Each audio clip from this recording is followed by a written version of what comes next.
Bonjour et bienvenue sur Testera Outdoor dans cette nouvelle vidéo où c'est que je vais vous présenter le test de la chaussure Brooks Cascadia 10.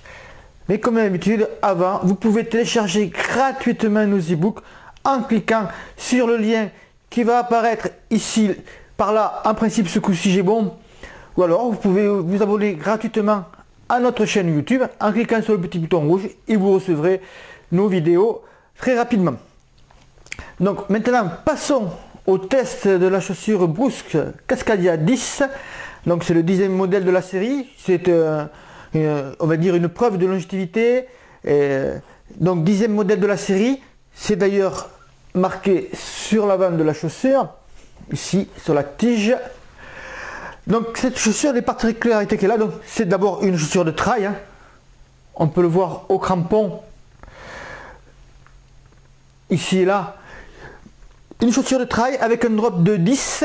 Donc je rappelle que le drop c'est le différentiel entre la hauteur talon et la hauteur de la touch box du bout du pied. Le différentiel donc. Et on peut voir cette chaussure de Brooks Cascadia qu'elle a, comme toute chaussure de trail, des renforts au niveau du bout du pied et des renforts au niveau du talon. Donc cette chaussure je l'ai testée dans de très nombreuses conditions. D'abord durant plusieurs mois.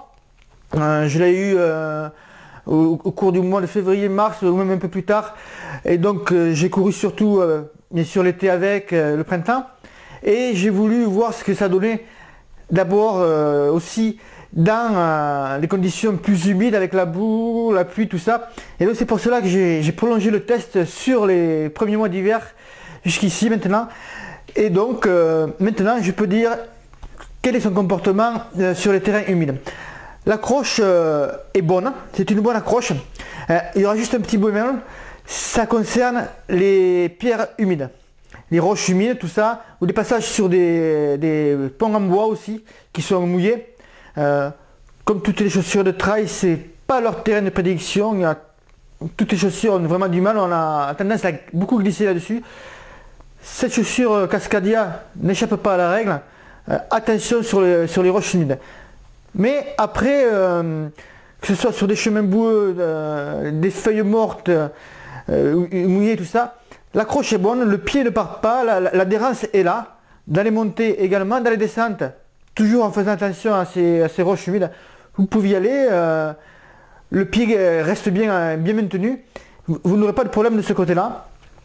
Le confort est bon aussi, hein. J'ai mis ces chaussures, ces sorties longues, jusqu'à 3-4 heures en rang de course. Et vraiment, c'était un bon point. La touch box est assez large, pas extrêmement large comme sur les chaussures minimalistes, mais c'est bien, le pied a de la place et c'est parfait. Ensuite, moi, je mettrai un petit bémol juste sur les lacets. Alors, pour ceux qui ont l'habitude de me suivre sur Testera Outdoor et de lire mes tests, je suis très attaché aux lacets. C'est surtout vu le prix des chaussures. Les lacets pour moi, ceux-là ne sont pas... Ils sont bons, mais ils se défont rapidement et assez régulièrement. Et surtout s'ils sont mouillés. Je pense qu'il faudra les changer ou alors adapter une autre manière, une autre façon de lacer. D'ailleurs, il y en a une que je suis en train de tester depuis 2-3 mois et qui a fait ses preuves. Donc prochainement, je vous ferai certainement une vidéo là-dessus sur un type de laçage qui fonctionne très bien, quelles que soient les chaussures. Donc voilà, mon ressenti est bon pour cette chaussure. Elle est dynamique, bien sûr, elle pèse 330 grammes. Donc forcément, si vous faites des séries de seuils, pas des séries de seuils, mais des séries de fractionnés courts, bien sûr, d'autres chaussures seront beaucoup plus adéquates. Mais dès qu'on rentre dans des séries de seuils avec des distances plus longues ou sur des distances très longues comme des trails de 30-40 km, cette chaussure, je pense, pourra vous être utile car vous pourrez quand même bien relancer. On se fait plaisir avec. Donc voilà, vous pourrez en savoir beaucoup plus bien sûr dans ce test en lisant en dessous de l'article, enfin en dessous de la vidéo pardon, l'article complet sur mon test de cette chaussure Brooks Cascadia 10. Et bien sûr, si vous avez des questions sur cette chaussure ou des commentaires à faire, je vous attends avec impatience en dessous de cette vidéo dans l'article. Et quant à moi, je vous souhaite une bonne soirée, je vous dis bon run et à bientôt sur Testera Outdoor.